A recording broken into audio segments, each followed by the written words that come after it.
دنیا میں کچھ لوگ ہوتے ہیں جو سچ بولنے سے ڈرتے ہیں اور کچھ لوگ ہوتے ہیں جو سچ بولنے کی ہمت رکھتے ہیں۔ آج سے کچھ گھنٹے پہلے پاکستان کے ڈیفنس منسٹر خواجہ محمد آصف نے ایک ٹویٹ کیا اور پوری دنیا ہل کے رہ گئی۔ انہوں نے لکھا کہ Israel is evil and curse for humanity, کہ اسرائیل ایک شیطان ہے اور ہیومینٹی کے لیے لعنت ہے۔ میں امید کرتا ہوں اور دعا کرتا ہوں کہ جن لوگوں نے فلسطین کی زمین پر یورپین یہودیوں کے لیے یہ کینسر اسٹیٹ بنائی وہ جہنم میں جلے۔ 2.3 ملین ویوز صرف کچھ گھنٹوں میں آ گئے۔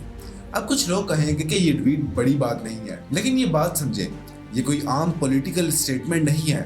یہ پاکستان کا ڈیفنس منسٹر ہے، ایک نیوکلیئر پاور کا ڈیفنس منسٹر، اور اس نے ڈائریکٹلی اسرائیل کو کرس کہا ہے پبلکلی، بنا کسی سے ڈرے۔ اور پاکستانی عوام وہ تو بہت دیر سے اس لمحے کا انتظار کر رہی تھی۔ اسرائیل کا ریئیکشن بھی فوراً آ گیا۔ اسرائیل کے منسٹری آف فارن افیئر نے لکھا کہ پاکستان کے ڈیفنس منسٹر کی طرف سے اسرائیل کے خاتمے کی کال دینا نہایت ہی غیر مقبول ہے۔ یہ ایسا بیان ہے جو کسی بھی حکومت کی طرف سے برداشت نہیں کیا جا سکتا، خاص طور پر اس سے جو خود کو امن کے لیے نیوٹرل میڈیٹر کے طور پر پیش کرتی ہو۔ That was interesting۔ اسرائیل کو آؤٹریج ہوا، کیوں؟ کیونکہ سچ سننا بہت ہی درد دیتا ہے۔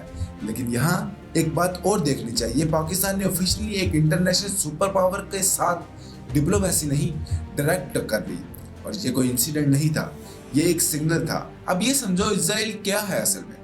اسرائیل ایک ایسی اسٹیٹ ہے جس نے 1948 میں فلسطینین زمین پر زبردستی قبضہ جمایا۔ یہ گریٹر اسرائیل کا خواب دیکھتی ہے جو غزہ سے شروع ہو کر سیریا، لبنان، عراق، ایران، سعودی عرب کے حصوں تک پھیلتا ہے۔ یہ کوئی تھیوری نہیں ہے، یہ ان کے اپنے نقشے ہیں، ان کے اپنے پولیٹیشین کا بیان ہے۔ غزہ میں 40,000 سے زیادہ لوگ شہید ہو چکے ہیں، لبنان میں تباہی ہے، ایران پر حملے ہیں، اور دنیا خاموش ہے۔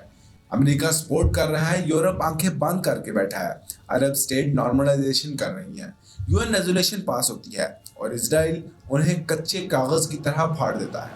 لیکن یہاں پاکستان کا رول اہم ہے۔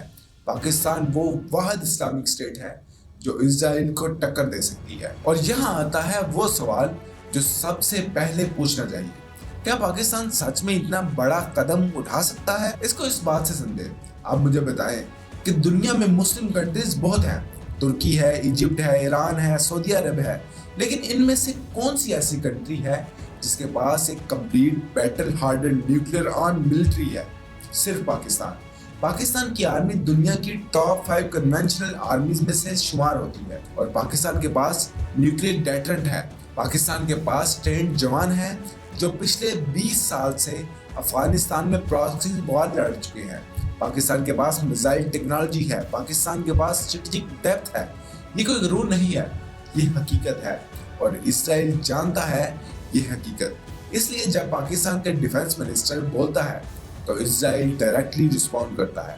یہ آپ اس بات سے سمجھ سکتے ہیں کہ ابھی تک جو اسرائیل نے جینوسائیڈ غزہ میں کیا، اس کے آگے ابھی تک کوئی مسلم اسٹیٹ نہیں بولی، چاہے وہ سعودی عرب ہو، بحرین ہو، UAE ہو، ترکی ہو، قطر ہو۔ صرف پاکستان نے ڈائریکٹ چیلنج کیا، وہ بھی اس کرٹیکل ٹائم کے وقت جب سیز فائر کی ٹاک اسلام آباد میں ہونے جا رہی ہیں۔ تو یہ صرف ایک ٹویٹ نہیں تھا، یہ ایک میسیج تھا، ایک سگنل تھا دنیا کو، کہ اسرائیل کو اور ان تمام اقوام کو جو سوچ رہی ہیں کہ مسلمان خاموش ہو گئے ہیں۔ پاکستانی عوام بہت دیر سے یہ سننا چاہتی تھی، ان کے لیڈرز، ان کے پولیٹیشنز، ان کے منسٹرز اپنی زبان سے اسرائیل کو وہ کہیں جو حقیقت ہے، ایک جینوسائیڈل اسٹیٹ، ایک آکوپائنگ فورس، ایک کینسر اسٹیٹ فلسطینین کی زمین پر۔ اور خواجہ آصف نے یہ کہا بنا کسی لاگ لپیٹ کے، بنا کسی کانسیکوینسز کے۔ ہاں، ڈپلومیٹک پریشر تو آئے گا، امریکہ ناراض ہوگا، اسرائیل لابی ایکٹیو ہو جائے گی، لیکن یہ بھی سچ ہے جب نیوکلیئر پاور کا ایک ڈیفنس منسٹر اسرائیل کو یہ کہتا ہے کہ اسرائیل برن ان ہیل، تو دنیا سنتی ہے۔ اور میں امید سے کہتا ہوں کہ وہ شروعات ہو چکی ہے جس کا پاکستانی عوام اور مسلم دنیا خواب دیکھتی تھی۔ اسرائیل نے پوری دنیا کو ڈرا رکھا ہے، لیکن پاکستان وہ ملک ہے جس سے اسرائیل خود ڈرتا ہے۔